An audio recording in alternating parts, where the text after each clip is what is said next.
पर उसी रंग में भंग डालने के लिए, क्योंकि देखिए जो दुर्जन प्रवृत्ति के लोग होते हैं वो दूसरों के आनंद को देखना नहीं चाहते। आज कंस का भेजा एक दैत्य वहाँ पहुँच गया, नाम था वत्सासुर, बछड़ा बनकर आया। सोचा धोखा दूंगा, क्योंकि इसके आँख में धूल झोंकूंगा, क्योंकि ये बछड़े से प्रेम करता है, इसलिए बछड़े बन के इसको धोखा दूंगा। देखिए अभी तो अच्छी नीति के कारण मोदी सरकार की जम्मू कश्मीर में ज़्यादा खून खराबा नहीं होता है, पर आए दिन पहले हम सुनते थे कि रोज़ एक हमारे वीर जवान देश के सपूत शहीद होते थे। और वो आतंकवादी करते क्या थे, तो हमारे शहीद जवान जो हैं वीर जवान वो क्या है, तो वर्दी में रहते थे, मिलिट्री लोग अपने पुलिस के वर्दी में। तो वो आतंकवादी सब वर्दी में आते थे, पुलिस की वर्दी में। अब इनको समझ में नहीं आता था कि दुश्मन है कि मित्र है, और उसी में घात लगा करके वो हमारे सैनिकों को मारते थे। इसी तरह से ये वत्सासुर सोचा कि कन्हैया ये बछड़े से प्रेम करता है, इसलिए बछड़ा बन जाओ और तब घात लगा करके हमला करेंगे। पर देखिए भगवान की नज़रों से कुछ छिपा हुआ नहीं है। दुनिया में आपको कोई किसी की नज़रों से आप छिप सकते हैं, पर वो ईश्वर परमात्मा सदैव सबको देखते रहते हैं, सबकी सुनते रहते हैं। इसलिए कभी भी उनसे छिपाने का प्रयास नहीं करना चाहिए, और छिपा करके भी आप ये मत समझिए कि उन्होंने नहीं देखा। देख दुनिया का कोई नहीं देखा तो वो जरूर देखा। राम झरोखे बैठ कर सबका मजुरा ले, जाकी जैसी चाकरी वैसी ही फल रे। सबके अंदर वो चित्रगुप्त महाराज दिख रहे हैं। जैसे कहीं कहीं बड़ी बड़ी घर में CCTV लगा रहता है, आप जो कुछ भी कीजिए वो ऑडियो वीडियो रिकॉर्डिंग हो रहा है। उसी तरह वो परमात्मा के सूर्य चंद्र तारे सारे डिवाइस लगे हैं जो सब कुछ को देख सुन रहे हैं। इसलिए आप ओपन हैं, कोई पर्दा नहीं है।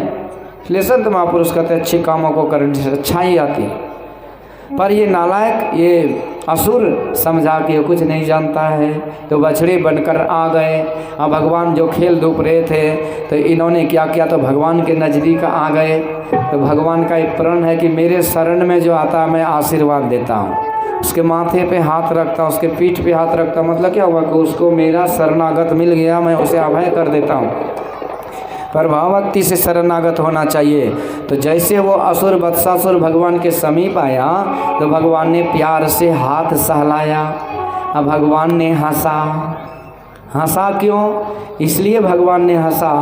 भगवान सोचते काश ये भाव भक्ति के साथ मेरे पास आता तो इनका कल्याण हो जाता, पर ये नालायक तो कुछ और सोच के आया है। इसलिए भगवान उसके पीठ पे हाथ भी दे रहे और हंस भी रहे। जैसे कोई आदमी बहुत बड़े आदमी के सामने जब कुछ चालाकी करता है ना, तो वो बड़े आदमी को बड़ी हंसी आती है कि नालायक समझता क्या है। एक जगह मैं कथा में गया था, एक जगह मैं कहीं गया था, चलिए वो नहीं बोलूँगा। इसी तरह भगवान हंसा, लेकिन ये वत्सासुर सोचा कि अब ये फंसा। भगवान कहते बेटा मैं नहीं फंसा, अब तू फंसा।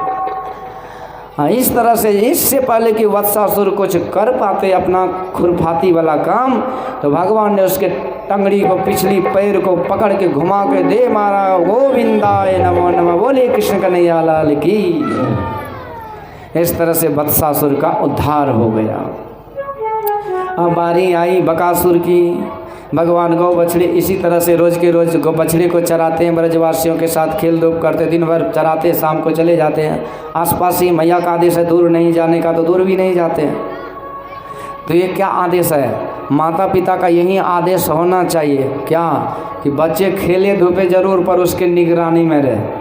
इनके कहीं भेज दिए गुल्ली पुल्ली खोलने के लिए, कान कपाट ढाक के आ गया, गलत लोग संग में चले गए, गलत आदत पकड़ लिया। एक एक बच्चा होता है जब गलत आदत पकड़ लिया, मार मार करके थक जाइए, वो छोड़ेगा ही नहीं। तो इसीलिए माँ यशोदा मैया कहती है कि तुम दूर नहीं जाना, आसपास ही बछड़े को चराना। कथा के एक एक प्रसंग में हमारे जीवन से जुड़ा हुआ एक से बढ़कर एक उपदेश है। तो भगवान आसपास ही बछड़े को चारण करते, क्योंकि मैया का आदेश है। बचपन का गुरु कौन होता है, माता पिता होता है। जैसे बच्चे को गुरु जी का बहुत डर होता है, यदि हमने कल टास्क पूरा नहीं किया तो छड़ी कोई बचा नहीं सकता छड़ी से। पर एक एक बच्चा भी बड़ा कठपिंगल होता है। एगो बचवा था, पढ़ता नहीं था, और जब गुरुजी मारता था तो भाग जाता था घर। एक दिन भागा और कोठी में घुस गया जा कर के। अब गुरुजी छड़ी लेके घूम रहा कि चट्टा गया कहाँ, पर वो घुस गया था कोठी में। वो कोठी में था चिकना। अब चिकना की कोठी में जो घुसा तो निकल ही नहीं पा रहा था। तब वो चिल्लाया उधर से, तो तब गुरुजी ने उस कोठी को भांग करके तब उसको निकाल के दे छड़ी। इसी तरह माँ बाप जब प्रशासन शासन अच्छा तरह से करे तो उसके वचन का पालन होता है कि मेरी माँ ने कहा है तो मैं आगे कुछ नहीं कर सकता। बड़ी चीज़ है ये। माता पिता का यदि बचपन में वो डरा करके रखे तो वो डर उसको बुढ़ापे तक रहता है। और वो छड़ी का, वो मार का डर ऐसा रहता है कि जीवन में कभी वो गलत काम कर ही नहीं सकता। लेकिन आजकल 1.5 फुट का बच्चा, 1.5 साल का बच्चा इतना आवारा लवारा, इतना कबाड़ा बन जाता है कि एक भी बात मानने को तैयार नहीं। उसमें उस बच्चे का दोष नहीं है, सबसे बड़ा दोष माँ बाप का है। वो झंडू बम माँ बाप का, जो एक छोटे बच्चे को शासन प्रशासन नहीं कर सकता। चाय पिला पिला करके, नशा खिला खिला करके, गलत आदत, चॉकलेट टॉफ़ी या वो क्रीम खिला खिला करके उसके जीवन को सत्यानाश कर देता है। तो कहने का मतलब ये है कि भगवान आसपास में ही गौ बछड़े चारण करते हैं, बछड़े को चराते हैं। तो एक दिन तो बत्सासुर गया। अब 2-4 दिन के बाद एक दिन भगवान जब बछड़े चरा रहे थे तब तक में दूसरा असुर आ गया। इस बार दूसरा एक्शन बगुला बन के आया। सोचा कि इसको एक ही बार में निगल ही लूँगा। अब वेशभूषा से मतलब नहीं, डायरेक्ट अटैक करूँगा। तो बगुला बन के बैठा था। भगवान अपने सहपाठियों के साथ खेल रहे हैं। भगवान तो अब यहाँ से अगरबत्ती है, सबको हटा के दूर कीजिए, पूरा धुआं भर गए। देखिए आप लोग कथा कीर्तन में बहुत जगह जाते हैं, पंडित जी को मतलब नहीं तक क्या करते नहीं करते हैं, उसको दक्षिणा भरपेट मिलना चाहिए। पर ये ज्ञान यज्ञ एक एक ज्ञान सिखाया जाता है। आप लोग ज़्यादा अगरबत्ती पर भर नहीं दीजिए। दिमाग को अगरबत्ती मत बनाइए कि अगरबत्ती जलाने से ही पूजा होती है। अगरबत्ती यदि जलाना हो तो विध है, एक अगरबत्ती जलाइए। क्योंकि आप अगरबत्ती खरीदते, आपको पता है कि अगरबत्ती क्या चीज़ से वो बनाता है, कुछ भी नहीं देता, क्या क्या तरह के केमिकल डाल करके बना देता है। आप भगवान को सुगंधी दे रहे कि दुर्गंधी फैला रहे। ये केमिकल जब जलता है तो सिगरेट के धुआं की तरह ये हानिकारक होता है। तो अगरबत्ती के जलाने पर बहुत श्रद्धा है तो आग ले आइए और उसमें धूप जलाइए, तो बड़ा मुश्किल है। इसलिए विध पूरा करने के लिए एक आध अगरबत्ती जरूर जलाइए। और जो बढ़िया अगरबत्ती मिले तो 2-4 जला सकते हैं। पर ये अगरबत्ती बहुत ही पवित्र है, इसकी कोई गारंटी नहीं है, क्योंकि आपके घर में तो बना नहीं है ना। इसलिए यहाँ पर मैं कह रहा था कि बगुला बन के आया कि मैं निगल जाऊँगा। अब भगवान बड़े भोले भाले बन के सामने आ गए। बगुलवा तो पहले लगा कि ध्यान कर रहा है। जैसे प्रभु को सामने देखा, मारा हपका और पूरे निकल गए भगवान को। सारे ब्रजवासी रोने लगे, चिल्लाने लगे, हे भगवान हमारो कन्हैया को खा गए हो, निकल गए हो, निकल गए हो, खूब रोने लगे। पर भगवान ने अपने शरीर को इतना गर्म किया, इतना हिट किया, हीटर चलाया कि निकला हुआ आर को बगुला ने फिर से उगल दिया। सोचा फिर से निकलूंगा। जब एक बार चूक गए तो बार बार चूक थोड़ी होता है। भगवान कहते निकलो, कैसे निकलते, तो बार बार चोच मार रहा है भगवान, इधर से उधर दाएं बाएं हो रहे, एक भी प्रहार को सफल नहीं होने दिया।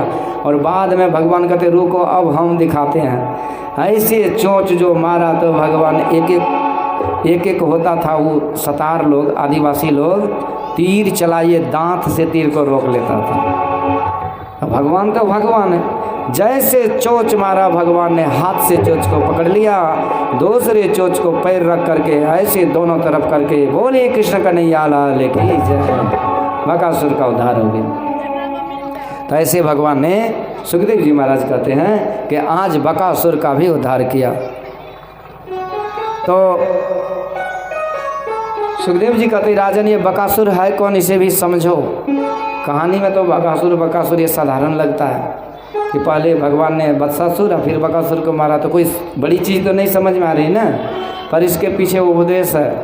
भगवान कहते हैं जो बकासुर है ये दंभी का प्रतीक है, आदमी बाहर से कुछ और रहता है और भीतर से कुछ और रहता है, और इसी भ्रम में हम लोग फंस जाते हैं। जो बाहर हैं वो भीतर रहिए। बाहर में आप ज्ञानी के तरह हैं तो आपके अंदर भी ज्ञान होना चाहिए, कूड़ा करकट भरा हुआ नहीं होना चाहिए। बाहर से आप जैसे हैं भीतर से वैसे रहिए। पर बुगला का बाहर भीतर दोनों में बड़ा अंतर था। बाहर कुछ और भीतर कुछ और। तुम सत्यव्रती कहलाते हो, सत्यवती कहलाते, पर बाहर भीतर में अंतर नहीं है। रियल लाइफ दोनों एक होना चाहिए, पर इनका एक नहीं था। बुगला दंभी का प्रतीक है। दंभी व्यक्ति क्या होता है कि बोलता कुछ और है, करता कुछ और है। मधुर वचन बोल ही जीवी मोरा, खाए महा अहि हृदय कठोरा। कहते मीठा बोलने वाला तो बहुत होता है, मोर भी मीठा बोलता है, लेकिन दिल इतना कठोर कि बड़े बड़े विषैले सांप को भी खा जाता है। ऐसा नहीं कि कथनी और करनी दोनों अंतर हो, एक जैसा होना चाहिए। एक पंडित जी गए थे पूजा कथा पाँचने के लिए, तो कथा हो रही थी। पंडित जी का कथा में बोल रहे थे कि लोगों को वैष्णव होना चाहिए, उपासक होना चाहिए, फल फूल खाना चाहिए, एकदम फलाहारी सात्विक भोजन करके भजन करना चाहिए, इससे कल्याण होता है। खूब बढ़िया उपदेश दिया। अब वो पंडितन भी कथा सुन रही थी, वो पंडित जी की घरवाली, वो सोचती कि लगता है कि पंडित जी वैष्णव हो गया है, इसीलिए तो इतना बढ़िया बढ़िया बात बोल रहा है। दौड़ी दौड़ी गई उधर, जो मछली सीज रही थी ना वो लैया को फेंक दी, और बढ़िया सा फुलही बर्तन में, पितलिया बर्तन में खीर बरका के रख दी। पंडित जी इधर से गए कथा करके, तो सोचा चिकन मटन होगा वहाँ, मछली कछवी माछ कुछ बना होगा फ्राई, जाके खाएंगे। और देखते हैं तो खीर पूरी। पंडित जी का माथा गरम, नालायक करके तुम्हारा मति भ्रष्ट हो गया क्या? यही सब बनाने का है, हम तो खरीद के ला के दिए थे चिकन मटन, उसे क्यों नहीं बनाई?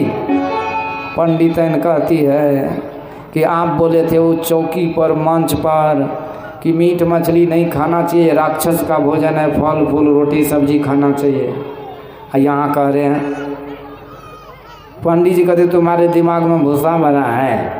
अरे वहाँ चौकी पर बोल रहे थे, यहाँ चौका में बैठे हैं, तो दोनों में अंतर है कि नहीं? चौका चौकी में तो यही है, वहाँ कुछ और यहाँ कुछ और। यही बुगला है, बाहर से बड़ा सफ़ेद है, बैठता कैसे है? जैसे कोई ध्यानी बैठा हो, ओम शांति। बुगला का देखें ध्यान करते हुए, काग चेष्टा बको ध्यानम स्वान निद्रा अल्पारी। कैसे है? कौवा की तरह विद्यार्थी को चेष्टा एकदम चौकन्ना रहना चाहिए, लेकिन आजकल सोते हैं तो कुंभकर्ण की नातिन जैसे लगते हैं। तो जब पढ़िएगा तो उसमें नींद को जीतना पड़ता है। मतलब क्या है कि सवेरे सोइए, सवेरे जगिए, सवेरे जग के ना स्नान कीजिए, सुबह में जगिए तो पानी पीजिए, नींद की चाय पी लिए। चाय पीने वाला आदमी कभी निरोग नहीं रह सकता है। सुबह जग करके पानी, इसके बाद मुँह धो करके और तब स्नान करके और तब जब बैठता है तो 2 घंटे की पढ़ाई जो 24 घंटे में नहीं कर सकता, उतनी तैयारी वो केवल 2 घंटे में कर सकता है। उस समय दिमाग शांत स्थिर रहता है, फ्रेश रहता है, वातावरण शुद्ध रहता है, उस समय मन कंसंट्रेट रहता है, इसलिए सब सब्जेक्ट की तैयारी हो जाती है। तो बको ध्यानम बड़ा प्रसिद्ध है। बगुला की तरह ध्यान होना चाहिए, एकाग्र चित्त होना चाहिए। तो बगुलवा जब बैठता है तो लगता है कि पक्का ध्यानी ही है, ध्यान कर रहा है। अब बगुला का रंग रूप पूरा वाइट नीट एंड क्लीन रहता है, पूरा साफ क्रिस्टल क्लियर साफ सुथरा रहता है। तो ऊपर से भी साफ है, बैठता भी है ध्यानी की तरह। लेकिन ध्यान क्या भगवान का करता है? ध्यान किसका करता है? मछली का। तो इसी तरह माला कर में सूरत नहर में कहो भेष यह कैसा कैसा भेष है यह। तो माला तो कर में फिरे जीव फिरे मुख माहे मनवा तो दो दिस फिरे, यह तो सिमरन है। ये सिमरन हुआ कि न कुछ रंग रूप कुछ और पर लक्ष्य कुछ और है। एक बार कुछ बाबा महाराज सब माला जप रहे थे, नाम जप रहे थे, राम राम राम राम सीताराम सीताराम राधे श्याम सीताराम सीताराम सीताराम सीताराम सीताराम, खूब जप रहे, माला घुमा रहे। भंडारा था ना, तो तस्मय का भंडारा था। तस्मय मतलब खीर का। तो तस्मय जो बन रहा था बड़का कढ़ाई में दूध चावल डाल के वो चला रहे थे। इधर राम राम राम राम हो रहे, कब तस्मय हो जाए, राम राम राम राम। अब संजोग से वो तस्मय जो चलाने वाला था ना वो कहीं चला गया। अब तस्मय जलने लगा, इधर कहते राम राम राम राम राम। अब जलने की जो सुगंध आई तो कहते राम राम राम राम। अरे भाई तस्मय चलाओ, राम राम राम राम राम। तस्मय जल रहा है, राम राम राम राम। तो कहिए ये तस्मय सीज रहा है कि राम राम हो रहा है? मन तो वहाँ लगा है ना। यही बगुलवा का ध्यान है कहीं और, मछली पर। भगवान का ध्यान अपर नकल है कि भगवान जैसा। इसलिए सुखदेव जी महाराज कहते ये बकासुर ये दंभी का प्रतीक है। आप भक्त के जैसे हैं तो भक्त ही रहिए। करते हैं भक्ति या भोजन करते निश्चर वाला तो भक्त हो गया क्या? दुई की होई एक समय भुआला, हंसब ठठाई फुलावब गाला। एक साथ हंसना और गाल फुलाना नहीं हो सकता। योग और भोग एक साथ नहीं हो सकता। पाप और पुण्य एक साथ नहीं हो सकता। ये बगुला दंभी का प्रतीक है। एक रोचक एक कहावत है कि एक बार एक बगुला बहुत आंख बंद करके बैठा रहा, पर मछली एक भी नहीं आया। तो सोचा कि लगता है मछली सभी स्मार्ट हो गई है।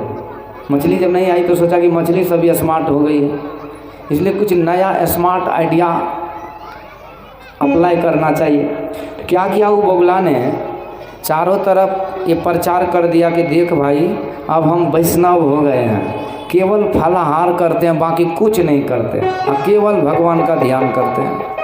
अब जितनी मछलियाँ थी उनको इतनी श्रद्धा हो गई कि बाप रे बाप ये बगुलवा तो महाराज हो गया। अब चलो बगुला महाराज का दर्शन करेंगे, आशीर्वाद लेंगे, उससे वरदान लेंगे भक्ति शक्ति का। चलो चलो चलो। सारी मछली चली गई। कहते महाराज जी सुनते आप वैष्णव हो गए, भक्त हो गए? बोले हाँ हाँ मैं वैष्णव हो गया, भक्त भी हो गया, केवल ध्यान करता हूँ, फल फूल खाता हूँ, तुम लोग कुछ भी नहीं लाना, फल ही लाना। अब सारी मछली की भक्ति और बढ़ गई, श्रद्धा। कहते महाराज तो हमको आशीर्वाद दो, हमको कुछ ज्ञान ध्यान की बात सुनाओ, हम अज्ञानी जीव बड़े दुखी हैं। बगुला ने बड़ी जोर से डांटा, नालायक कहें क्या, ऐसे जहाँ तहाँ ज्ञान ध्यान थोड़ी मिलता है। तुम सबके सब फूल प्रसाद लेकर के आओ और एक एक करके आओ, घेरा बेरा लगाओ, एक एक करके आओ, तब हम ज्ञान दान देंगे, तब उपदेश देंगे। मछली लोग समझ गई कि सही में महाराज जी बड़े ज्ञानी हो गए, इसीलिए तो सब जगह ने सबको नहीं सुनाते, विधि विधान बता रहे।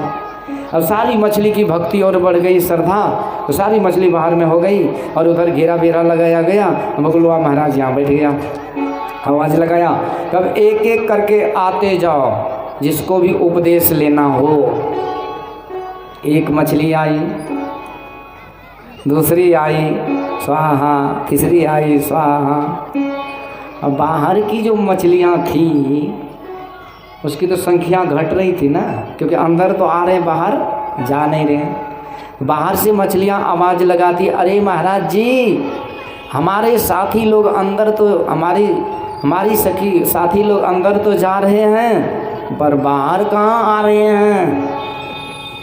बगुला कहती तू लोग मूर्ख हो क्या? अरे ये परमात्मा का घर है, यहाँ जो घुसता है वो बाहर नहीं निकलता है। बोलिए वृंदावन बिहारी लाल की।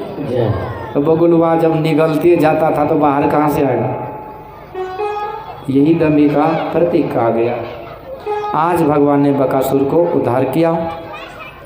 अब भगवान और तनिक बड़े हुए, तब गौचारण भी करने लगे और दूर दूर तक गौ को लेकर चले जाते हैं गौचारण में। सारे ब्रजवासियों के साथ बड़े आनंद पूर्वक आज झुंड के झुंड गौ के पीछे तमाम ग्वाल वालों के साथ भगवान विचरण करते हुए आज बड़ी दूर गौचारण को चले जाते हैं। कंस ने इस बार एक दूसरा असुर को भेजा, नाम था अघासुर। अघ माने होता है पाप, असुर मतलब होता है राक्षस। ये अजगर बन करके अघासुर आ गया। अघासुर राक्षस है, मतलब जो पाप है ना हमारे जीवन में, ये पाप अच्छा चीज़ नहीं है, ये राक्षस ही है। राक्षस कभी किसी को सुख नहीं देता है, राक्षस दुख देता है। इसी तरह पाप करने वाला आदमी कभी सुखी नहीं होगा, सपने में भी उनको सुख नहीं होगा। इसलिए गुरु महाराज कहते व्यभिचार, चोरी, नशा, हिंसा और जारी छोड़कर इसे छोड़ना ही पड़ेगा। ये राक्षस है, ये पाप, ये अघासुर ही राक्षस बन कर के आया और अजगर का रूप बन के आया। अजगर की आँख में आँख मिलाने से आप उसके मुंह में घुस जाइएगा, ये फुल गारंटी है। उसके आँख में वो आकर्षण होता है कि आप मुंह में चले ही जाइएगा। जैसे देखिए बिजली चमकती है, ठनका जो गिरता है, आप देख लीजिएगा तो क्या होगा, गोविंदाय नमो नमः, प्राण भाग जाता है ना बाहर। इसी तरह वो अजगर के आँख में उसी तरह का आकर्षण है कि कोई देख ले तो उसके मुँह में चला जाता है। तो ये अघासुर में आकर्षण है, मतलब क्या हुआ, अग माने होता है पाप, और इस पाप में ऐसा आकर्षण है कि आप नहीं भी चाहिएगा तो पाप में आप चले जाइएगा। इसलिए उससे नज़र नहीं मिलाइए, मतलब पाप मत कीजिए, क्योंकि पाप जब कीजिएगा ये पाप आपको ग्रस लेगा, फिर आपको निकलने नहीं देगा। देखिए अब छोटी सी बात लीजिए, संत महापुरुष कहते नशा खाना पाप है। नशा, हिंसा, बेविचार में नशा आ गया, अब नशा खाना पाप है। अब छोटी सी बात लीजिए, हम खैनी खाते हैं, खैनी खाते हैं, और खैनी को कहिए छोड़ देने के लिए, एक आदमी को मैंने क्रिया खिलाया, उसकी चुनौती को गंगा जी में फेंक दिया, संकल्प करा दिया, वो गंगा जल लेकर के हाथ में तुलसी दल लेकर के बोला आज से जीवन में नहीं खाएंगे। अगले साल जब घूम घाम के आया तो देखा उसके जेबी में खैनी, चुना, चुनौती सब कुछ था।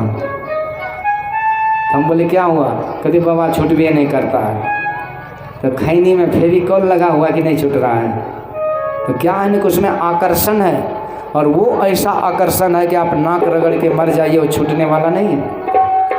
इसी तरह पाप कर्म में बहुत आकर्षण है, ये जल्दी छूटता नहीं है, पर जब संत की कृपा होती है, संत के वचन रूपी लाठी लगती है, जैसे हाथ से बिजली पकड़ लेते तो कांपते हैं पर छोड़ नहीं पाते हैं, पर किसी ने लाठी डंडा से प्रहार करता है तो छूट जाता है। इसी तरह संतों के सत्संग में ज्ञान उपदेश का जब चोट लगता है तब ये खैनी, चूना, बीड़ी, सिगरेट, ये दारू शराब धीरे धीरे छूटता है। और यही कारण है कि आप देखिए सत्संग में हजारों की भीड़ होती है, भले वो ध्यान भजन कम करे पर वैष्णव जरूर होता है, वो नशा सेवन नहीं करता, दारू नहीं पीता है, खैनी बीड़ी नहीं खाता, मीट मछली नहीं खाता, तो ये छोड़ दिया तो साधारण बात है क्या, बहुत बड़ी बात है।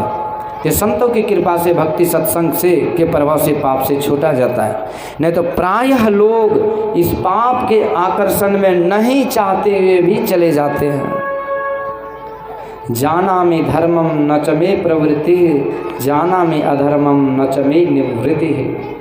दुर्योधन कहते महाराज मैं धर्म को जानता हूँ, फिर भी उसमें मेरी प्रवृत्ति नहीं है, इच्छा नहीं है। मैं अधर्म को जानता हूँ पर उसको मैं छोड़ नहीं सकता, उसमें मेरी निवृत्ति नहीं, उसे छोड़ने की इच्छा नहीं होती है। तो यह आकर्षण है, इसी में हम लोग पड़े हुए हैं। तो काल मुख से विमुखी भागो, ध्यान के भल भाई रे, ऐसो अवसर खोई हो तो रोई हो पछताई रे। इसलिए गुरु के उपदेश में बांध लीजिए अपने आप को, तब आप पाप से छूट जाएंगे। लेकिन हम लोग निर्बंध रहना चाहते हैं। संतों ने कहा यदि तुम निर्बंध रहोगे तो कभी बंधन से छूट नहीं पाओगे। निर्बंध बंधा रहे, बंधा निर्बंध होए, कर्म करे करता नहीं, दास का आवेश होए। अच्छा बोलिए, निर्बंध बंधा रहे इसका क्या अर्थ हुआ? इसका अर्थ हुआ यदि आप यदि सोचते हैं कि हमको जो मन है सो हम करेंगे, हमको किसी से कोई मतलब नहीं है, हम किसी की बात को नहीं मानेंगे, मतलब हम सब तरह से स्वतंत्र है, जो इच्छा हुआ वही करेंगे, तो परम स्वतंत्र न सिर पर कोई, भाव ही इच्छा करे सोई सोई। ये मन जिसके अंदर ये मन है, जो इस तरह से अपने आप को निर्बंध समझता है कि हम किसी बंधन में नहीं हैं, तो वो कर्म के बंधन में बंध जाते हैं। पाप कर्मों के बंधन में ऐसे बंध जाते हैं कि कभी नरक से उसको फुर्सत नहीं मिलता है। इसलिए कहते हैं निर्बंध बंधा रे। जो अपने आप को निर्बंध समझता, किसी संत महापुरुष शास्त्र पुराण के आदेश को नहीं मानता है, जो अपने आप को निर्बंध समझता है, वो कर्मों के बंधन में सदैव बंधा रहता है और 84 में नाचता रहता है। अब बंधा निर्बंध हो, इसका क्या अर्थ हुआ? तो जो गुरु के उपदेश आदेश में अपने आप को बांध लेता है, बाप रे बाप, तो उन्हों प्रणाम करो सरता भगवान का। तो निर्बंध बंधा रहे, बंधा निर्बंध होए। आप लोग भी भगवाने हैं क्या समझते हैं? देखिए एक बार एक कबीरपंथी बाबा महाराज थे, हमारा भी वहाँ प्रवचन हो रहा था, तो उनको जब कोई ला के 10 टका चढ़ा देता था ना तो बोलते थे सुरता भगवान की, मतलब खाली पैसा मिलते रहे, भगवान भगती गया 4 नंबर में से आप ही लोग भगवान हो गए। तो कहने का मतलब ये है कि निर्बंध बंधारे, बंधा निर्बंध हो, तो बंधा निर्बंध हो मतलब क्या हुआ कि आप गुरु के उपदेश और आदेश में, यानी गुरु के संत महापुरुषों के शास्त्रों के सिद्धांत में अपने आप को बांध लीजिए, आप निर्बंध हो जाइएगा। दुनिया में कोई कर्म के पास आपको बांध नहीं पड़ सकेगा, आप संसार में स्वच्छंद हो जाइएगा। तो यहाँ भी जिगुप्सा विचरन्ति निर्भया, गुरु को सिर पर रखिए, चलिए आज्ञा माएँ, कह कबीर तादास को 3 लोक भय नाए, कहीं भय नहीं होगा, यानी आप निर्बंध हो गए। निर्बंध कब होते हैं, स्वतंत्र कब होते हैं? जब हम अपने आप को शास्त्र पुराण और संत और गुरुओं के आदेश में बांध लेते हैं। संतों का आदेश क्या है? व्यभिचार, चोरी, नशा, हिंसा और जारी छोड़कर गुरु ध्यान सत्संग में सदा सोमति को जोड़कर जीवन बिताओ, स्वावलंबी भरम भारे फोड़कर, संतों की आज्ञा है में ही मात धर छल छोड़कर। यही आज्ञा में, यानी 5 पापों को छोड़कर और सत्संग भजन में अपने आप को जोड़कर, शुभ कर्मों में जोड़कर जो रखते हैं वो गुरु के आदेश में बंध जाते हैं, और इसलिए दुनिया में उसको कोई काल जाल बांधने वाला नहीं होता है। तो यही है पाप से छूटने का उपाय, पाप के मुंह में जाने से बचने का उपाय। पर यहाँ मैं कथा जो सुना रहा हूँ वो अघासुर की कथा है। ये अब आइए एक भजन के साथ हम लोग इस कथा को आगे सुनते हैं। गाइए। श्याम तुम अपनी बांसी बजाया करे, मयूरी रोज तेरी आया करो। श्याम तुम अपनी बांसी बजाया करो, मैं यूं ही रोज गालियों में आया करूं। दया भक्तों पर तुम बरसाते रहो, फूल चरणों में तेरे चढ़ाया करूं। श्याम तुम अपनी बंसी बजाया करो, मैं यूं ही तेरी गलियों में आता रहूं।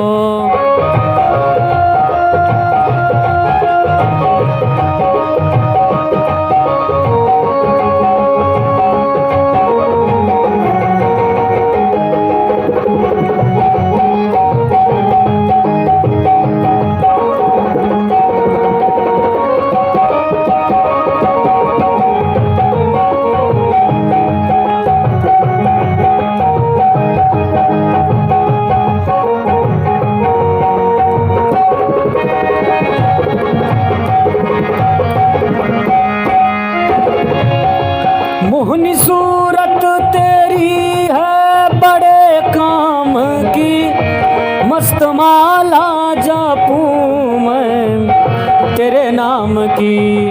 मोहनी सूरत तेरी है बड़े काम की, मस्त माला जपूं मैं तेरे नाम की। प्यास मन की तो मेरे बुझाया करो, प्यास मन की तो मेरे बुझाया करो। मैं यूं ही तेरी गलियों में आया करो।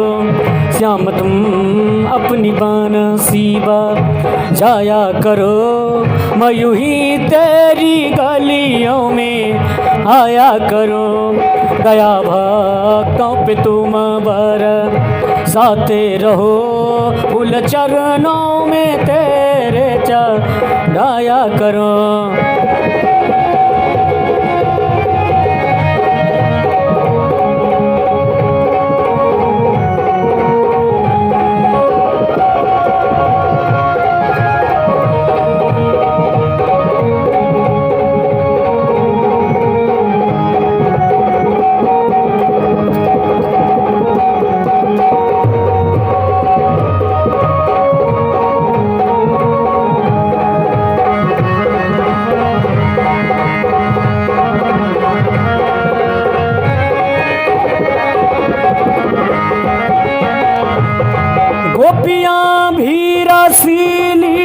चिढ़ाती तुम्हें, दूध माखन भी लाकर खिलाती तुम्हें।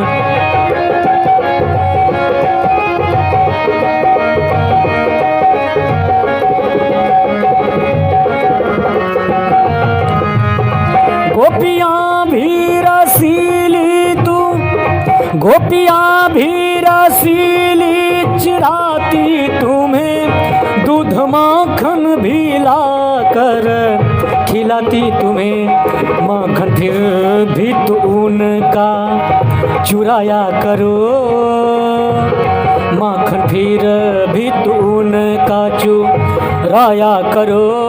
मैं यूं ही तेरी गलियों में आया करो, श्याम तुम अपनी बंसी बजाया करो। मैं यूं ही तेरी गलियों में आया करो, दया भक्तों पे तुम बरसाते रहो, फूल चरणों में तेरे चढ़ाया करो।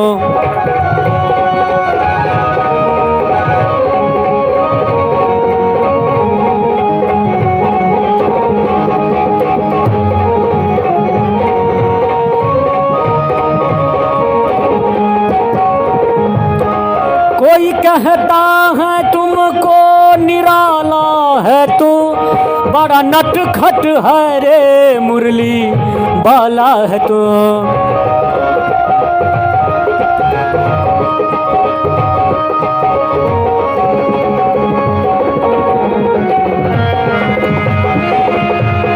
कोई कहता है तुमको निराला है तू, बड़ा नटखट है रे मुरली बाला है तू। यमुना पे तू आकर नहाया करो, यमुना पे तू आकर नहाया करो। मैं यूं ही तेरी गलियों में आया करो, श्याम तुम अपनी बंसी बजाया करो। मैं यूं ही तेरी गलियों में आया करो, दया भक्तों पे तुम बरसाते रहो, फूल चरणों में तेरे चढ़ाया करो। श्याम तुम अपनी बंसी बजाया करो, मैं यूं ही रोज गलियों में आया करो, मैं यूं ही रोज गलियों में आया करो। ये बंसी वाले की जय। ऐसे भगवान के आज जो बड़े सुंदर लीला ये है, ये लीला है अघासुर का उद्धार। आप लोग ध्यान से सुनिएगा, क्योंकि जीवन में सुख और दुख होता है, और हम लोग चाहते क्या हैं और करते क्या हैं, बोलिए। चाहते हैं सुख की नहीं? कौन ऐसा है जो दुख चाहते हैं? कोई नहीं। कौन ऐसा है जो सुख चाहते हैं? तो सब कोई सुख चाहते हैं। मतलब आम खाना कौन कौन चाहते हैं? तो सब चाहते हैं। बबूल खाना कौन कौन चाहते हैं? कोई नहीं। पर दिन रात करते क्या हैं? तो पेड़ लगाते बबूल का और चाहते कि आम मिले। करे बुराई सुख चाहे, कहो जो पावे कोई, रोपे पेड़ बबूल का आम कहाँते होए। इसीलिए ये पाप रूपी राक्षस है और ये हमको गरजता जा रहा है। संत महापुरुष कहते इसके मुंह में मत जाओ, पर यहाँ ब्रजवासी से गलती हो गई, ब्रजवासी इसी मुंह में चले गए। आज अघासुर अजगर का रूप बना के बैठा था और भगवान अपने प्यारे ब्रजवासियों के साथ आज आँख मिचौनी का खेल खेल रहे हैं। और इसका शर्त यही था कि ब्रजवासी कहते भैया कन्हैया तुम आंख बंद करो, हम लोग छिपते हैं, और जब हम छिप जाएंगे हम लोग तो कुहुक लगाएंगे, कुहुक बोलेंगे, और फिर तुम आंख खोलना और हम लोगों को खोजना, और जब तुम खोज लोगे तो तुम जीत गए, हम लोग हार गए। तो तुम जब जीत जाओगे तो हम लोगों के ऊपर, मतलब हम लोग घोड़ा बनेंगे तो सवारी करना, और यदि भैया तू नहीं खोज पाया तो तुम घोड़ा बनोगे और हम लोग सब के सब बारी बारी से सवारी करेंगे। ये शर्त के साथ खेल शुरू हुई। अच्छा विचार कीजिए कि भगवान वहाँ ब्रजवासी से खेल खेल रहे हैं, क्या हमारे साथ वो खेल नहीं खेल रहे हैं? नहीं, हमारे साथ भी खेल रहे हैं। यही खेल मैं आपको समझा रहा हूँ। झूठ मूठ खेले सचमुच होए, सचमुच खेले विरला कोई, जो कोई खेले मन चित लाए तो होते होते होइए जाए।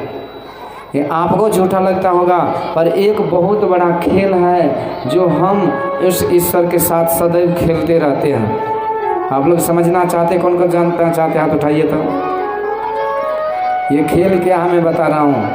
ये खेल है आँख मिचौनी का। हम जीव और वो ईश्वर परमात्मा के साथ हो रहा है। अब इसको समझिए। जो कोई भी कार्य करता है यहाँ के, उनसे आग्रह कि इधर जो है ना, इधर कचहर बहुत हो रहा है, इसको थोड़ा सा शांत कर दीजिए, क्योंकि बहुत श्रद्धालु लोग हैं जो बड़े श्रद्धा प्रेम से यहाँ बैठ करके सुनते हैं।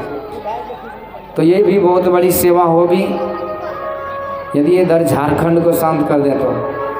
तो आँख मिचौनी का खेल कैसा है, आप लोग एकदम ध्यान पूर्वक सुनिए। आप सुनिएगा, मज़ा आ जाएगा, समझ में भी आ जाएगी।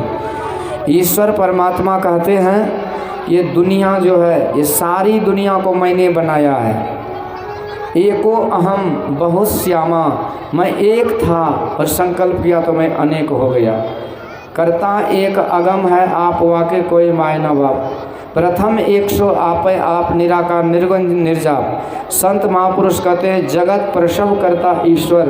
वह ईश्वर परमात्मा जगत को जन्म देते हैं। इसका मतलब है कि जगत पहले नहीं था और जगत को जन्म दिया गया, बनाया गया। मैं ये कह रहा हूँ कि पहले, सृष्टि के पहले, before the creation came into the existence, there was only one and only one god. कहते सृष्टि बनने से पहले, सृष्टि मतलब क्या हुआ, सूर्य चंद्र तारे आकाश पानी अग्नि धरती, ये सब कुछ, ये सारा संसार बनने से पहले केवल एक ईश्वर परमात्मा थे। ठीक है, क्लियर? एक ही ईश्वर थे, कुछ भी नहीं था, ये आपको मानना पड़ेगा। अब दूसरी बात, जब केवल ईश्वर ही ईश्वर थे तो हम लोग थे कि नहीं? तो बोलिए हमको क्या पता हम लोग थे कि नहीं थे। तो पता आपको होना चाहिए आपके बारे में। यदि आप पढ़े लिखे तो अपना भी पता कीजिए। यदि अपना ज्ञान नहीं तो कौन से भी ज्ञान हुआ। इसलिए अपना ज्ञान जिसको थोड़ा भी हो गया वही ज्ञानी कहलाता है। There is a beginning of the spiritual knowledge where there is end of the भौतिक physical knowledge, worldly knowledge. From that point onwards there is a starting point of spiritual knowledge. कहते जहाँ पर भौतिक विद्या का अंत होता है वहीं से आध्यात्मिक विद्या का शुरुआत होता है। आध्यात्मिक ज्ञान के बिना आपका ज्ञान पूरा पूरा अधूरा है। तो हम लोग कहाँ थे, क्या थे? तो हम लोग सबसे पहले ये समझ लीजिए कि हम लोग कभी मरते नहीं हैं, हम कभी जन्म नहीं लेते हैं, हम अजर अमर अविनाशी आत्मा हैं। तो हम जब कभी नाश नहीं हुए, जन्म नहीं लिए, मरण नहीं हुआ, तो ईश्वर जब सबसे पहले था तो हम लोग थे कि नहीं थे? हम लोग थे। कहाँ थे? जब संसार ही नहीं था तो थे कहाँ? तो कुछ भी नहीं था, तो ईश्वर तो था, तो हम लोग उसी ईश्वर में थे। समझ लो कि बोल लिया, तो उसी ईश्वर में थे हम लोग। फिर क्या हुआ? तो प्रभु की मौज होती है तो सृष्टि बनती। अच्छा एक बात, जब हम उस ईश्वर में थे तो हम एक तरह से छिपे हुए थे कि नहीं? कहाँ? भगवान में छिपे थे, सब के सब हम उसी ईश्वर में छिपे हुए थे। तो हम छिपे हुए थे किस में? तो भगवान में। अब भगवान क्या करते हैं? तो सारी दुनिया को बनाते हैं, सारा संसार बना, हमारा शरीर भी बना और हम प्रकट हो गए। तो हम जब छिपे हुए थे तो भगवान कहते मैंने सब कुछ बना करके एक एक शरीर दे करके तुम लोगों को खोज लिया। तो तुम सब जीव मेरे अंदर छिपे हुए थे, तो मैंने तुम लोगों को शरीर दे दे करके प्रकट करके तुम लोगों को खोज लिया। तो ये आँख मिचौनी की खेल तो मैं जीत गया। छिपे हुए को खोज लेना मतलब जीत गया ना, जीतना हुआ कि नहीं? तो भगवान कहते मैंने तुम लोगों को खोज करके आँख मिचौनी की खेल को मैंने जीत लिया। अब इसी संसार सृष्टि के कण कण में मैं भी छिपा हुआ हूँ। जिस दिन तुम जगत में छिपे हुए जगदीश्वर को, ईश्वर को खोज लोगे, उसी दिन तुम्हारी भी आँख मिचौनी की खेल पूरी हो जाएगी। तुम इस खेल में जीत जाओगे और सारा झंझट खत्म हो जाओगे और तुम मुझे प्राप्त कर लोगे। बोलिए आनंद कंद भगवान की जय।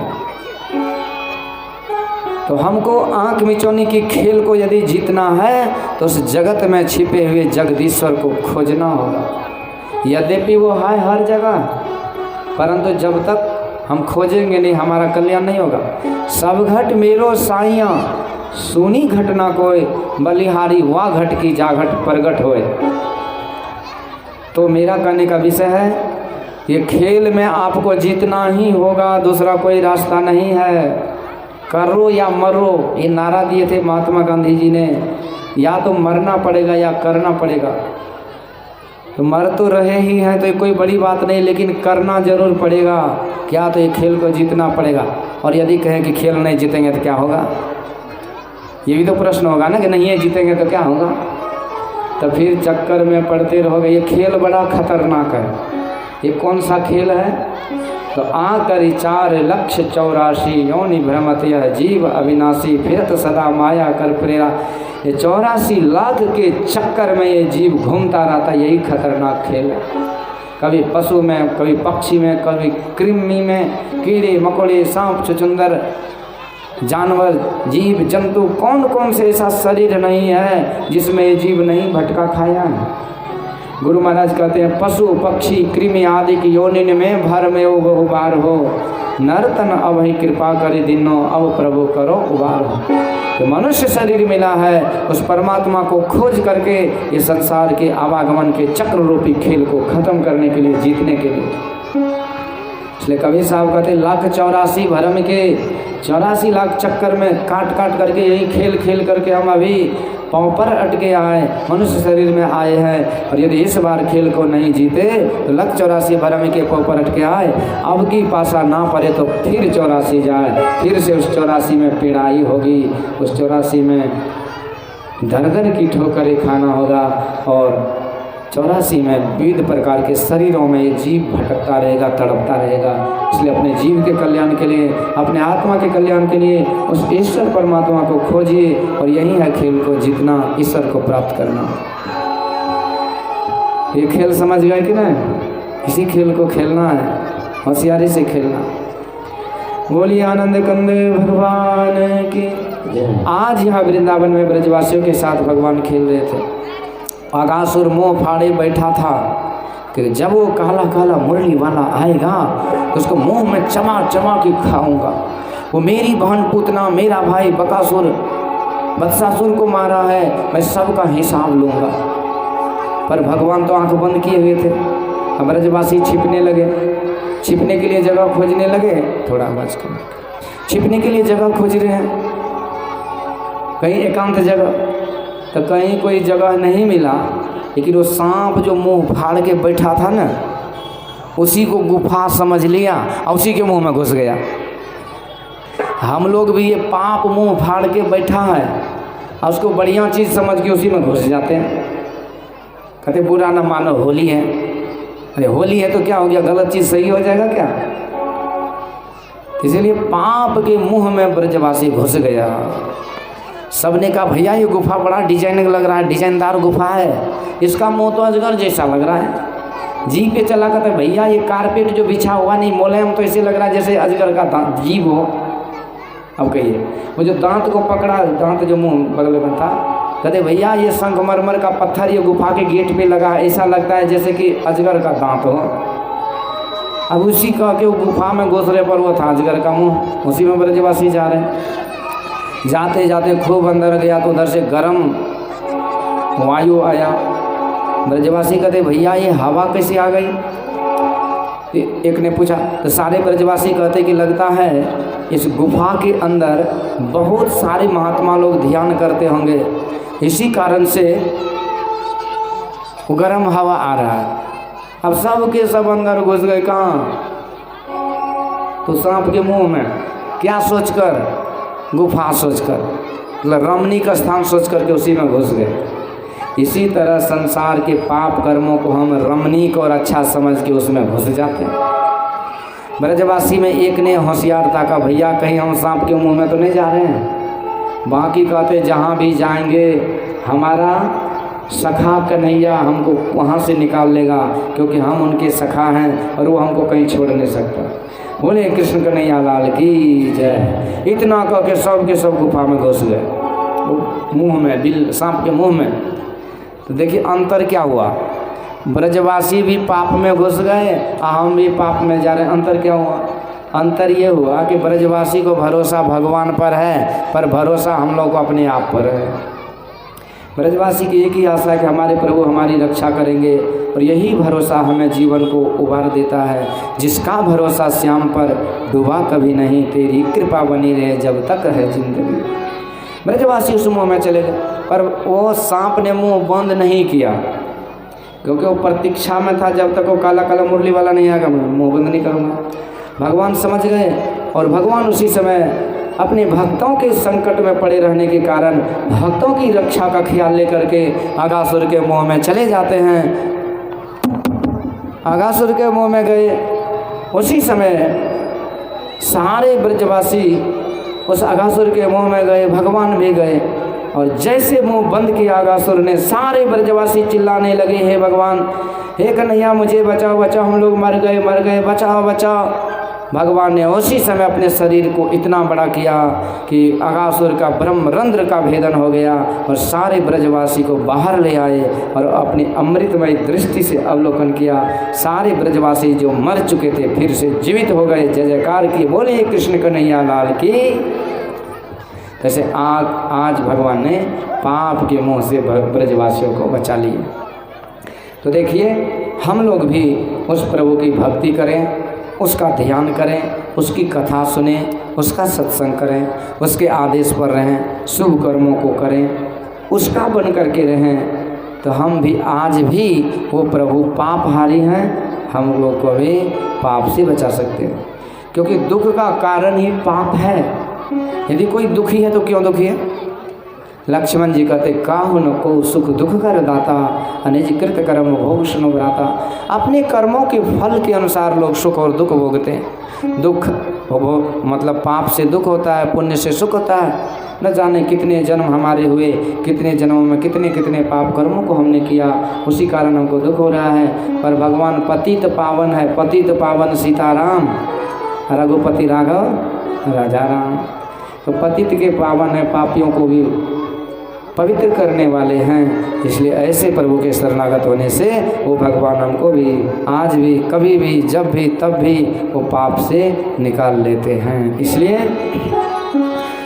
कन्हैया तुम्हें एक नज़र देखना है, कन्हैया तुम्हें एक नज़र देखना है, कन्हैया तुम्हें एक नज़र देखना है, कन्हैया तुम्हें देखना। जिधर तुम छुपे हो, जिधर तुम छुपे हो, उधर देखना है, कन्हैया तुम्हें एक नज़र देखना है, कन्हैया तुम्हें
कन्हैया तुम्हें एक नजर देखना है। जिधर तुम छुपे हो, जिधर तुम छुपे हो, उधर देखना है। कन्हैया तुम्हें एक नजर देखना है। कन्हैया तुम्हें एक नजर देखना।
कन्हैया तुम्हें एक नजर देखना है।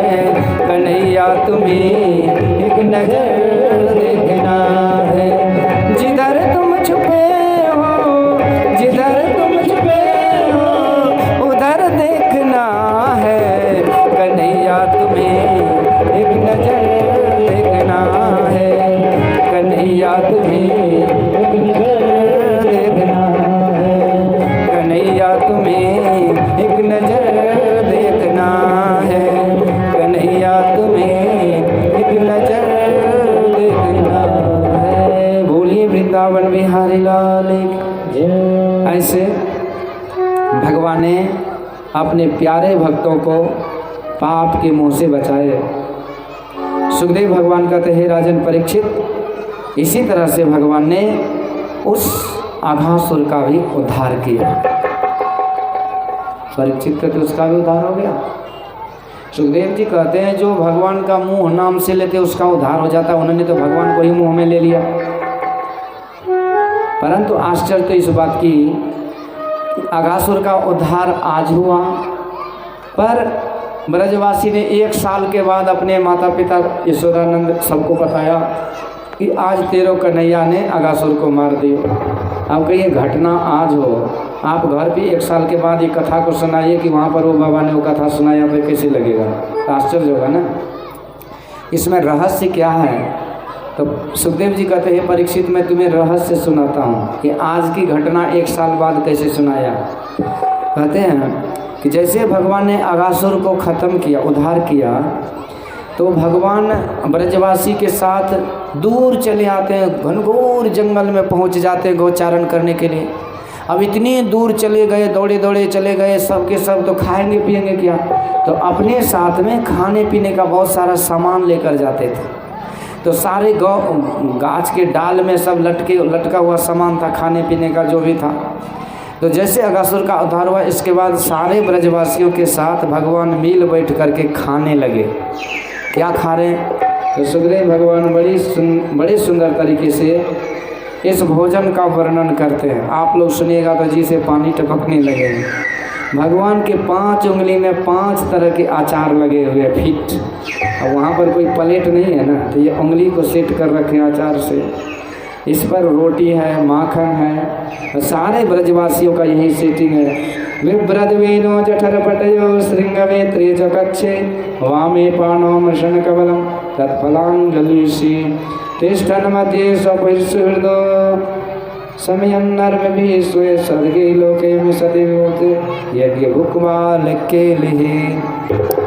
आज भगवान के हाथ में सुंदर सुंदर आम के, इमली के, नींबू के, कटहल के आमले के सब अचार हैं, कई तरह के रोटी हैं, कई तरह की चटनी है, माखन है, ये हैं वो हैं। अब देखिए गांव देहात का बना हुआ अचार 1 किलोमीटर तक सेंट देता है, पर बाज़ार का अचार में कोई सेंट संट नहीं होता है, फ्लेवर केवल रहता है। तो भगवान तो सब कुछ वही करते हैं। तो आज भगवान के हाथ में सुंदर प्रसाद है, सारे ब्रजवासियों के साथ है। अब सब ब्रजवासी भगवान से छीन छीन करके खा रहे हैं।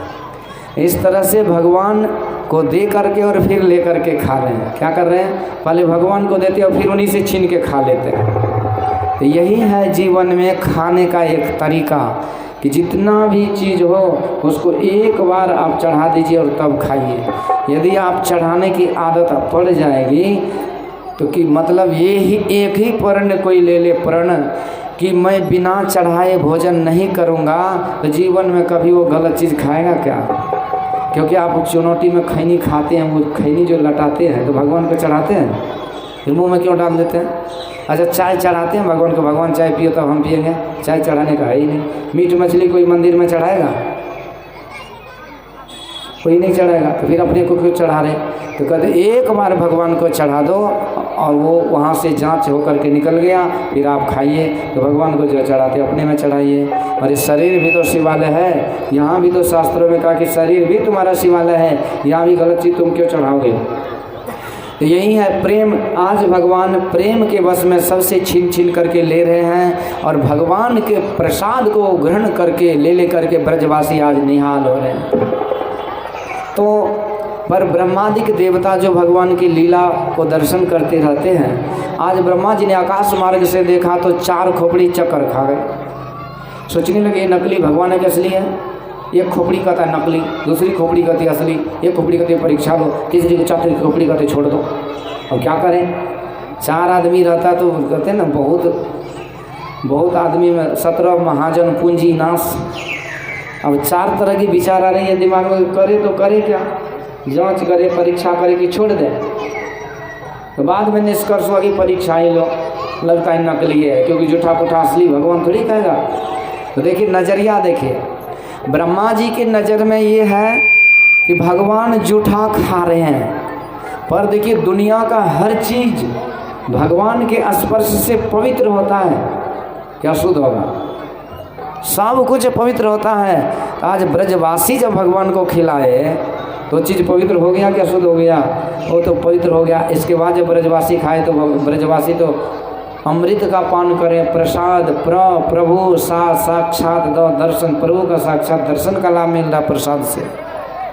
पर ब्रह्मा जी को लगा कि भगवान जूठे कोठे खा रहे हैं। तो अधजल गगरी छलकत जाए, जिसके पास थोड़ा सा ज्ञान होता है वो अर्थ का अनर्थ लगा देता है।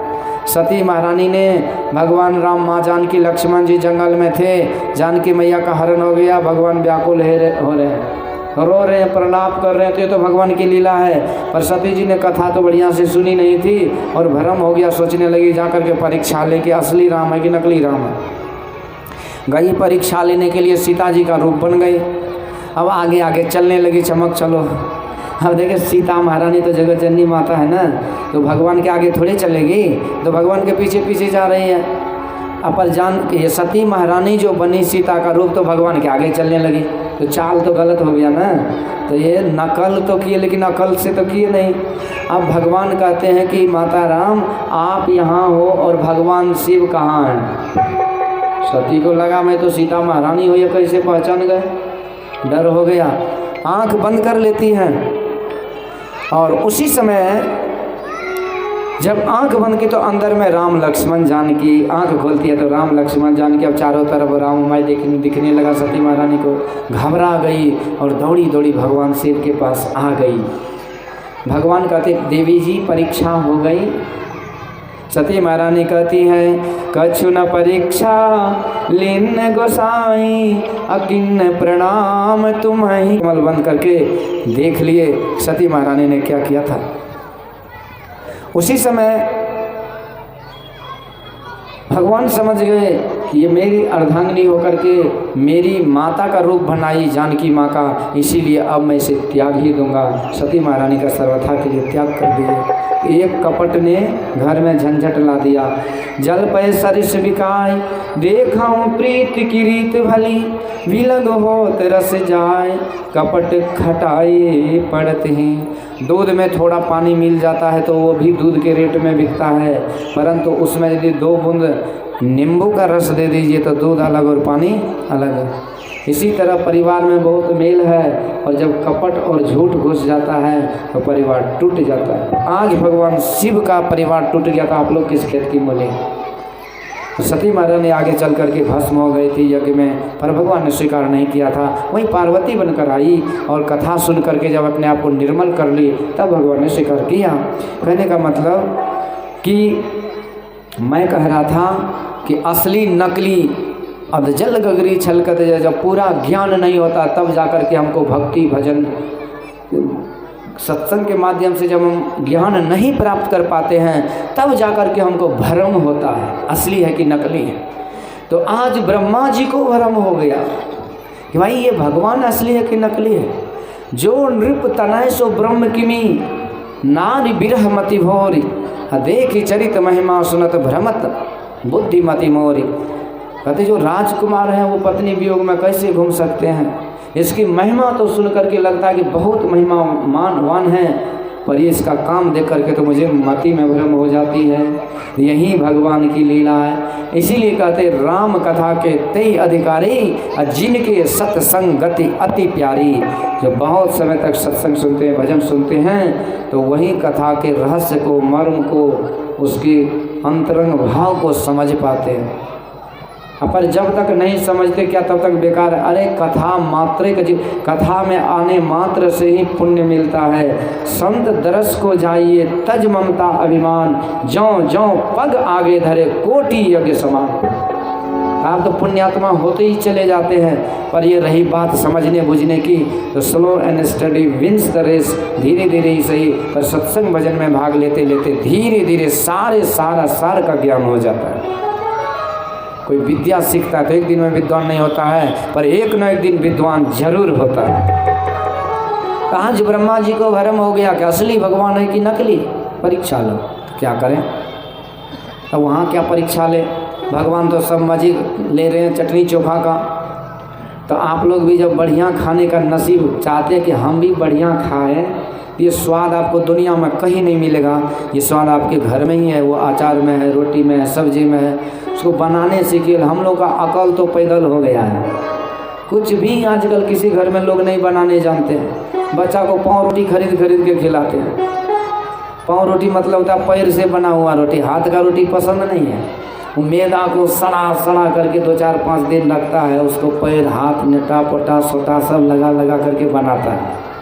और उसी सड़ाया माल को छोटे छोटे मासूम बच्चे को चाय में डुबा के खिलाते हैं। इसलिए हाथ की रोटी खाइए। आजकल गेहूँ रोटी आलू तरकारी के अलावा कुछ सोचता ही नहीं है। भगवान कहते बहुत सारे रोटी हैं, बहुत सारे सब्जी हैं, आइटम की कमी नहीं है, पर हमारे दिमाग छोटे हो गए हैं। एक से एक आइटम है, एक से एक मसाले हैं, एक से एक चीज़ है जो हमको लाभ पहुंचाता है। आंवला कहते माँ का दूध हानि कर सकता है, लेकिन आंवला का अचार, आंवला का मुरब्बा कभी हानि नहीं करेगा। ये सब दिन संतुलित बना के रखता है आपके शरीर के सिस्टम को। एक से बढ़कर एक अचार है, पर उसमें शर्त ये कि अचार में घर का तेल, घर का मसाला मिला के बनाइए। वो अचार औषधि का काम करेगा, पाचन तंत्र को ठीक करेगा, स्वाद को बढ़ाएगा, रुचि को जगाएगा भूख की, और स्वस्थ को रखेगा। और सेंट भी है, मज़ा भी है, चमक भी है, दमक भी है, गमक भी है। क्या बात है। इसलिए जिसका कपाड़ जर जाता है ना, वो इतने स्वादिष्ट भोजन को छोड़ करके वो निश्चर वाला भोजन करेगा। अरे दुर्भाग्य, हमारे पास ये शाकाहारी भोजन इतने संसार में स्वादिष्ट से स्वादिष्ट पड़े हुए हैं कि 100 जन्म तक खाते रहेंगे आइटम बदल के, तो पूरा नहीं होगा। ये यदि पूरा हो जाए तब तो तुम दूसरे तरफ ध्यान लगाओगे। इसलिए संत महापुरुष कहते हैं, मांस मछलियाँ भोजन त्यागो, सतगुण खान पान में पागो। खान पान को प्रथम संभारो, तब रस रस अवगुण संभारो। तो स्वाद ही चाहिए, तो स्वाद किसी चीज़ में नहीं है। आप सत्तू 10 दिन रख के खा सकते हैं, लेकिन 2 दिन यदि वो मछली को रखिए तो मरा हुआ चूहा की तरह दुर्गंध देगा। वो चिकन मटन में स्वाद कहाँ से आता पता है? तो 6 आना का मुर्गी या 9 आना का मसाला में स्वाद है। तो मसाला तो कुछ हो में दे दीजिए तो उसमें स्वाद हो जाएगा। सड़क किनारे जो रहता है उसमें भी फ्राई कर दीजिए, उसमें भी स्वाद हो जाएगा। उसी को खाई, ये सब बोलना पड़ता है। तो सामने में है ना कि वो उसी को खा रहा है, उसी को आप खा रहे हैं, तो कोई गंदी बात थोड़ी मैं बोला। तो इस तरह से सारे स्वादों का भंडार भगवान के हाथ में पड़े, ब्रजवासी खा रहे। आज ब्रह्मा जी परीक्षा लेने आए तो क्या करें? तो गौचारण करने भगवान आए थे। तो जितने गौ थे ना वो दूर चले गए थे। तो ब्रह्मा जी कहते रुको, इसको गौ से बहुत प्रेम है, गौवे को चुरा लेते, देखते नकली भगवान का क्या हाल होता है। तो सारे गौ बछड़े को ब्रह्मा जी ने चुरा लिए। ब्रजवासी बड़ी देर के बाद कहते भैया कन्हैया, अरे हम लोग खाने में लीन हो गए, देखो गौ बछड़े दूर चले गए। भैया तू बहुत देर से खा रहा है, तू ही गौ को घुमा के ले आ। अब भगवान चले गए गौ को घुमाने के लिए। गौ है इंद्रियां, इंद्रियां मतलब हाथ पैर आँख कान नाक जीवा, ये सारे हमको परेशान करता है, पर भगवान ही इसको घुमा लाते हैं। मतलब भगवान की कृपा से ही हम इंद्रियों पर काबू पाते हैं। आज भगवान चले गए गौ को घुमाने के लिए, पर गौ बछड़ा का कुछ पता नहीं। सोचा कि ये क्या हो गया, चलो चल करके ब्रजवासी को पूछते हैं कि गौ के बारे में। गौ कहीं भाग गई। और जब आए इधर ब्रजवासी को देखने तो ब्रजवासी भी लापता। अब भगवान को लगाई चोरी की, मैं दुनिया का 1 नंबर चोर, हमसे आगे कौन चोर निकल गया भाई। आंख बंद कर नेत्र कमल बंद की अंतर्दृष्टि से जब भगवान ने अवलोकन किया तो समझ गई कि ब्रह्मा बाबा का ये चोरी पना है। कहते रुको, तुमको अब हम सिखाते हैं कि चोरी कैसे की जाती है। तो भगवान ने क्या किए, तो एक संकल्प किए और जितने बछड़े और ब्रजवासी थे सब प्रकट हो गया भगवान के अंदर से। एको अहम बहुत Shyama, this is set example set for the creation. कहते हैं ये एग्जाम्पल दिया भगवान ने कि कैसे हमने सारे संसार को बनाया, अपने से बनाया, न कुछ लिया न दिया। Maker and material cause, god is to be the maker and material cause of this cosmic universe. कहते संसार को बनने वाले और बनाने वाले केवल ईश्वर ही हैं। यही नमूना आज भगवान ने दिया कि आज भगवान खुद बन गए, मतलब बनने वाले और बनाने वाले दोनों हो गए। जितने गौ बछड़े ब्रजवासी थे सब भगवान अपने से बन गए। 1 साल तक घूमता रहा, किसी को पता भी नहीं चला कि असली है कि नकली है। असली तो ब्रह्मा बाबा के लोक में थे, पर एक दिन दाऊ भैया ने पहचान लिया। तो खग जाने खग की भाषा। दाऊ भैया को पहले बछड़े और ब्रजवासी में बड़े बड़े ऋषि महर्षि दिखते थे, पर आज सारे बछड़े और ब्रजवासी में भगवान ही दिखने लगे। पूछते कन्हैया क्या बात है? भगवान कहते हैं असली बछड़े ब्रजवासी तो ब्रह्मा बाबा के घर में है, ये तो हम ही सब बन के घूम रहे हैं। दाऊ भैया बड़े प्रसन्न, कन्हैया तुम्हारी लीला तुम जानो। और उसी समय उधर से ब्रह्मा जी आ गए, देखे नकली भगवान का क्या हुआ। तो देखते थे नकली नहीं, ये तो सब कुछ यहीं पर है। सोचा कि हमारे घर से कौन ले आया, हम इनका चोरी किया, हमारे घर का ये कैसे चोरी कर लिया भाई। दौड़ के ब्रह्मा जी वहाँ गया तो देखा कि गौ बछड़े सब वहाँ सोए हैं। यहाँ दौड़ के आया तो देखते यहाँ पर गौ बछड़े ब्रजवासी। अब तो ब्रह्मा जी को धन चक्कर लग गया, कभी वहाँ दौड़े कभी यहाँ दौड़े, यहाँ दौड़े वहाँ दौड़े। अब भगवान सोचे कि थोड़ा और धन चक्कर बढ़ा देते हैं। तो भगवान क्या किए, जब ब्रह्मा जी इधर आए वृंदावन देखने, उसी बीच में भगवान ने ब्रह्मा जी का रूप बना करके ब्रह्म लोग पहुँच गए। सिपाही को बोले देखो आजकल बहुरूपिया ब्रह्मा बहुत घूमता है, जो कोई आए या ब्रह्मा बोले तो उसको लाठी पुल्ठी से स्वागत करना। खुद भगवान ब्रह्मा जी बन के ब्रह्मलोक में आराम फरमाने लगे।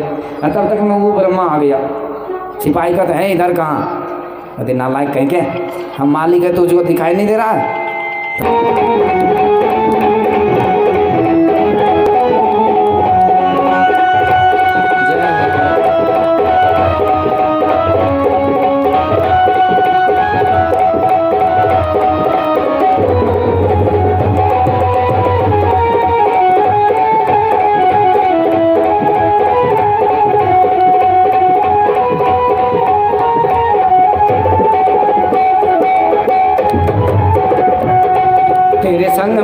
राधा प्यारी लगती है सबसे न्यारी। तेरे संग में राधा प्यारी लगती है सबसे प्यारी। तेरे संग में राधा प्यारी लगती है सबसे न्यारी। तेरे संग में राधा प्यारी लगती है सबसे प्यारी। इस युगल छवि पे, इस युगल छवि पे मैं जाऊं बलिहार प्यारे जो, बलिहार प्यारे जो।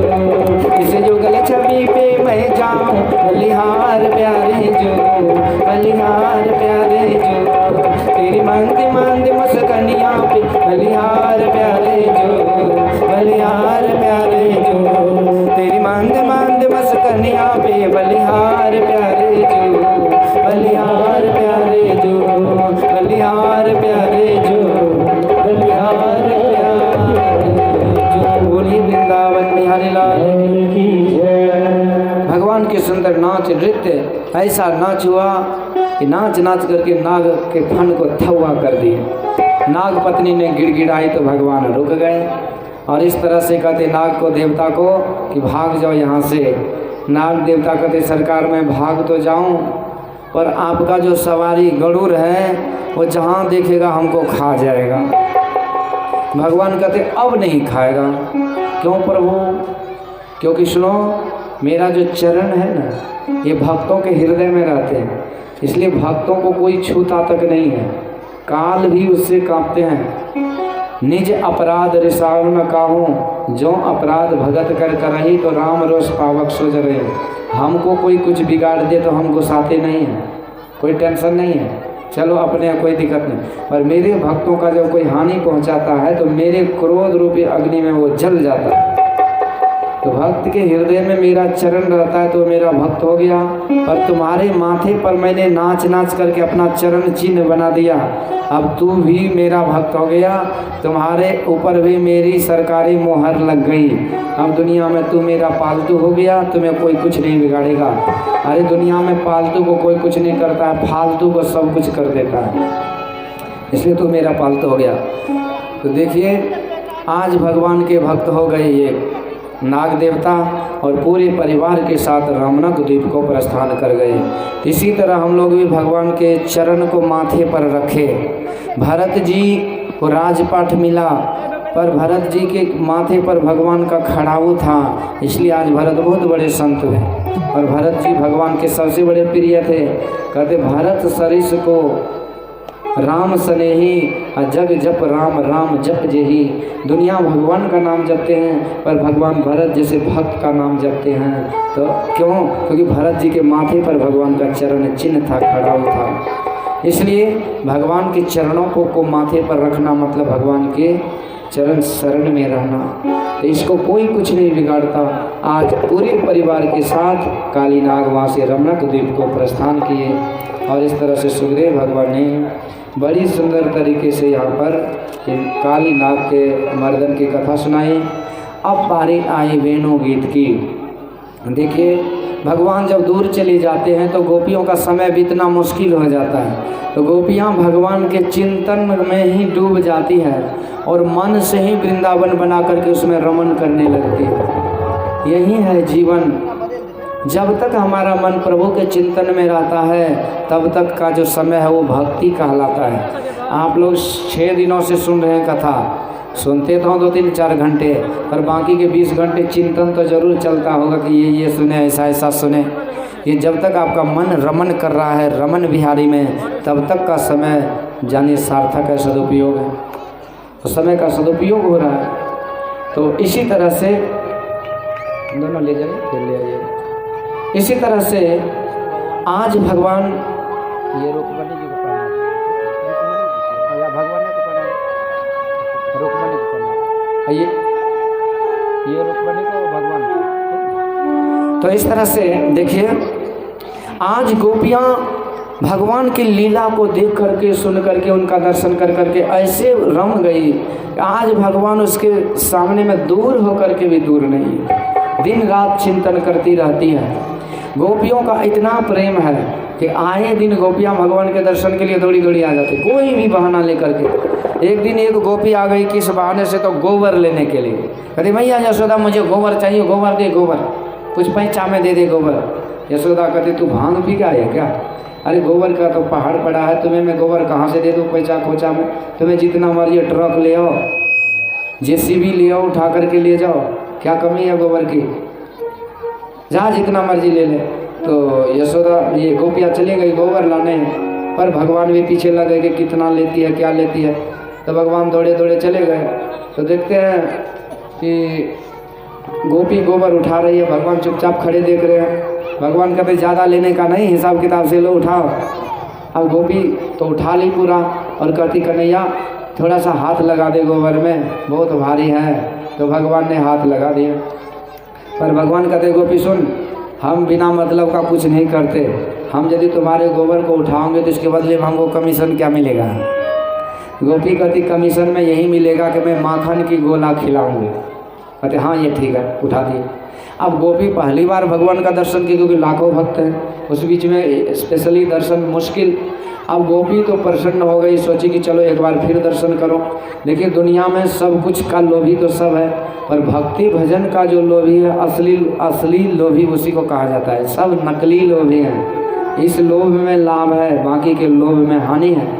आज गोपियाँ फिर से दौड़ी आ गए और फिर कहती कन्हैया एक बार और उठा दे गोबर।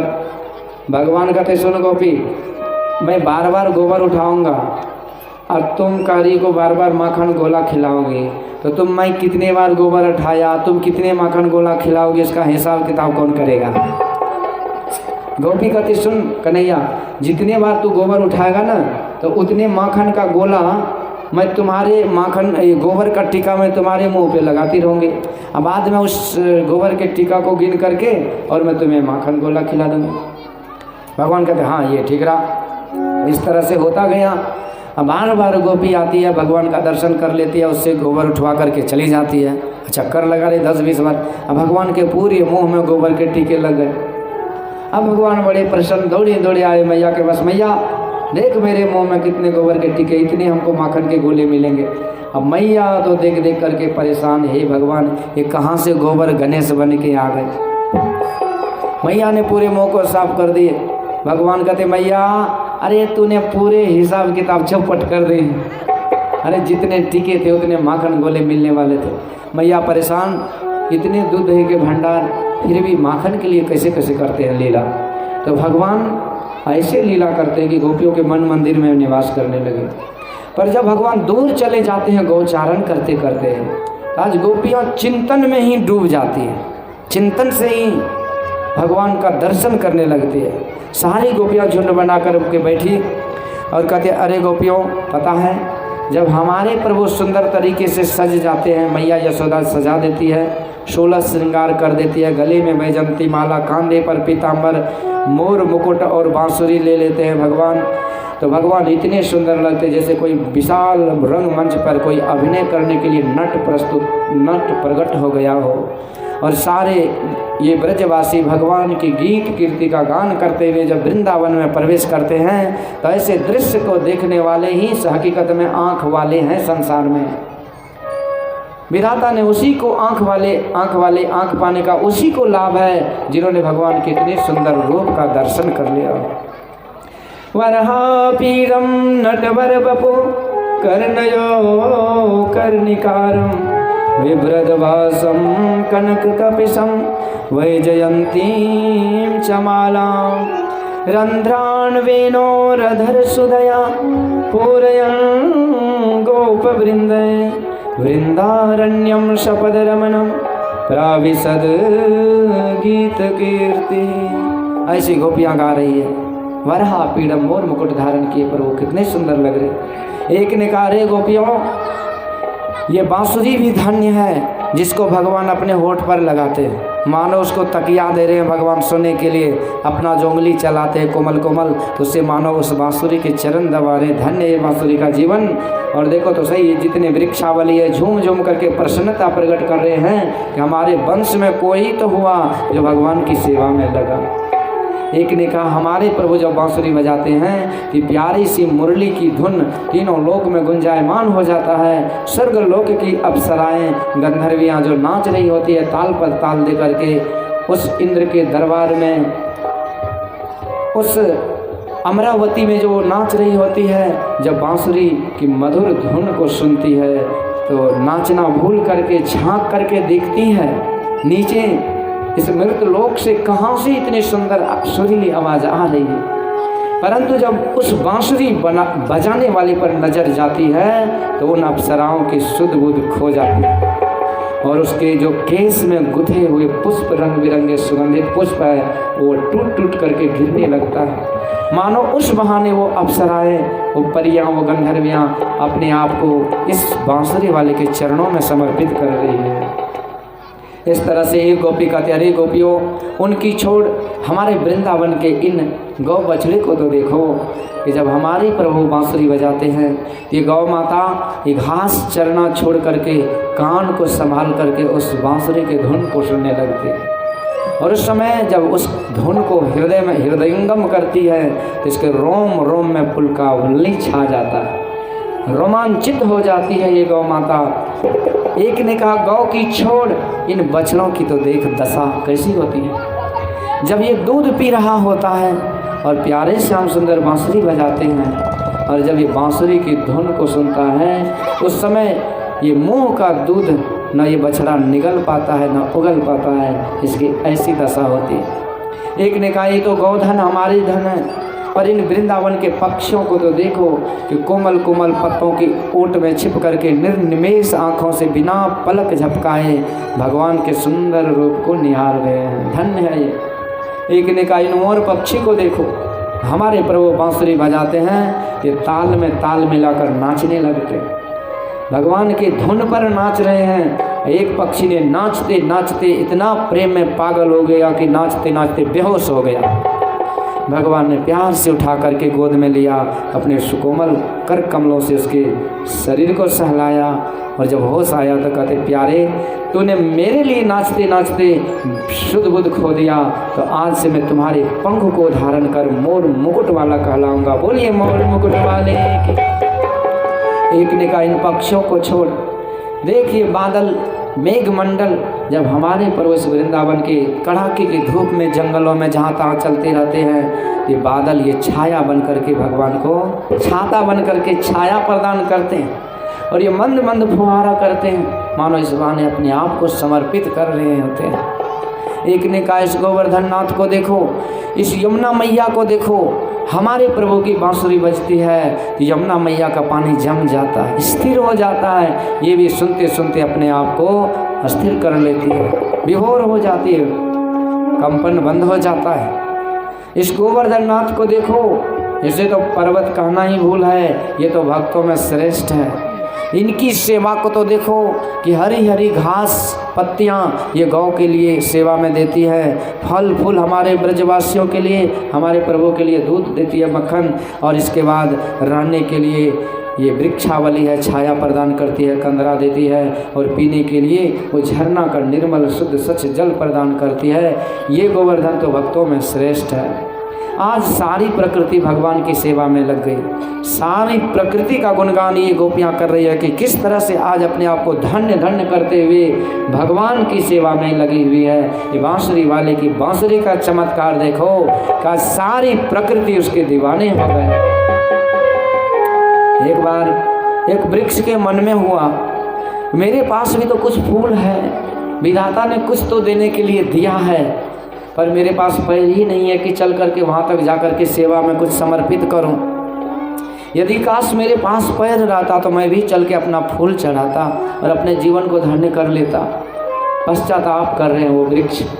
पर उसी समय देखिए प्रभु की प्रेरणा होती है, एक हवा का झोंका चला और वो वृक्ष का पुष्प टूट करके यमुना मैया में गिर गया, और यमुना जी की जो धारा थी वो पुष्प को बहाते बहाते बहाते जहाँ पर बांसुरी वाले बांसुरी बजा रहे थे उसी जगह पे उसके चरणों तक पहुँचा दिए, और सारे जंगल के वृक्षावली झूम झूम करके अपना भाव भक्ति प्रकट करके प्रसन्न हो गए। बोलिए बंसी वाले की जय। इस तरह से सारी प्रकृति के साथ सारी गोपियाँ भगवान की बांसुरी की धुन में तल्लीन हो जाती है, लवलीन हो जाती है और बांसुरी की धुन सुन सुन करके शुद्ध बुद्ध खो देती है। घनश्याम तेरी बंसी पागल कर जाती है, घनश्याम तेरी बंसी पागल कर जाती है, घनश्याम तेरी बंसी पागल कर जाती है, घनश्याम तेरी बंसी पागल कर जाती है, घनश्याम तेरी बंसी पागल कर जाती है। मुस्कान तेरी मीठी, मुस्कान तेरी मीठी।